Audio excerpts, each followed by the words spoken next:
নমস্কার, আমি কিঙ্কর অধিকারী, সাধারণ সম্পাদক, শিক্ষানুরাগী ঐক্যমঞ্চ। আর কয়েকদিন পরে লোকসভা নির্বাচন, এখনো তার দিনক্ষণ ঘোষণা করা হয়নি। আজকে আমরা লক্ষ্য করলাম সোশ্যাল মিডিয়াতে একটা পিডিএফ ফাইল ঘুরে বেড়াচ্ছে, হোয়াটসঅ্যাপে বিভিন্ন জায়গায় ঘুরে বেড়াচ্ছে। সেখানে আমরা দেখলাম যে বাঁকুড়া জেলার একটা বিশেষ ব্লকের ভোটকর্মীদের তালিকা, প্রায় 300 পাতার তালিকা ঘুরে বেড়াচ্ছে। সেখানে ভোটকর্মীদের সমস্ত ডিটেলস দেওয়া রয়েছে, তাদের ফার্স্ট ট্রেনিং কবে, কোথায়, এবং সেই ভোটকর্মীর নাম সহ তার কর্মক্ষেত্রের ঠিকানা, তার bank account, epic number, mobile number, সমস্ত তথ্য ফাঁস করে দেওয়া হয়েছে। বিগত পঞ্চায়েত নির্বাচনের সময় এই রকমভাবে ভোটকর্মীদের ব্যক্তিগত তথ্য ফাঁস করার বিরুদ্ধে আমরা প্রতিবাদে সোচ্চার হয়েছিলাম।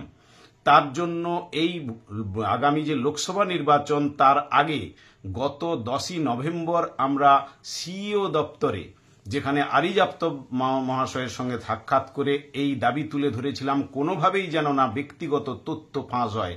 কেননা আমরা পূর্ব অভিজ্ঞতা থেকে দেখেছি এই মোবাইল নম্বর থেকে শুরু করে বিভিন্ন তথ্য ফাঁস হওয়ার কারণে বিভিন্ন রাজনৈতিক দল ভোটকর্মীদের ফোন করে তাদেরকে হুমকি দেওয়া হয় যে আপনি এই জায়গায় ভোট নিতে আসছেন, আপনি কিন্তু কোনোভাবে মাতব্বরি করবেন না, ইত্যাদি এই ধরনের হুমকি। তো এই ভোটের আগে, লোকসভা নির্বাচনের আগে এই ধরনের যে তথ্যগুলোকে ফাঁস করে দেওয়া হলো, এর মধ্য দিয়ে কি সেই রাজনৈতিক দলের কাছে সেই তথ্যগুলো কি পৌঁছে দেওয়া হলো পরোক্ষভাবে? আমরা নির্বাচন কমিশনের কাছে এই বিষয় নিয়ে কিন্তু দাবি বিগত দিনে যেমন জানিয়েছিলাম, আগামী 14ই মার্চ 12টার সময় সিইও দপ্তরে আমরা বিক্ষোভ এবং ডেপুটেশনের কর্মসূচি গ্রহণ করেছি। এই তথ্য কোনোভাবেই ফাঁস করা চলবে না।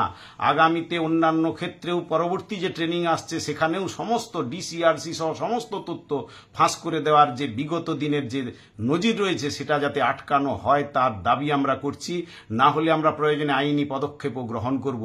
কোনোভাবেই এই ব্যক্তিগত তথ্য ফাঁস করার মধ্য দিয়ে ভোটকর্মীদেরকে রাজনৈতিক দলের কাছে তার তথ্য পাচার করা চলবে না। আমরা এই ঘটনার তীব্র প্রতিবাদ জানাচ্ছি এবং নির্বাচন কমিশনকে যথাযথ পদক্ষেপ গ্রহণ করার দাবি জানাচ্ছি। নমস্কার।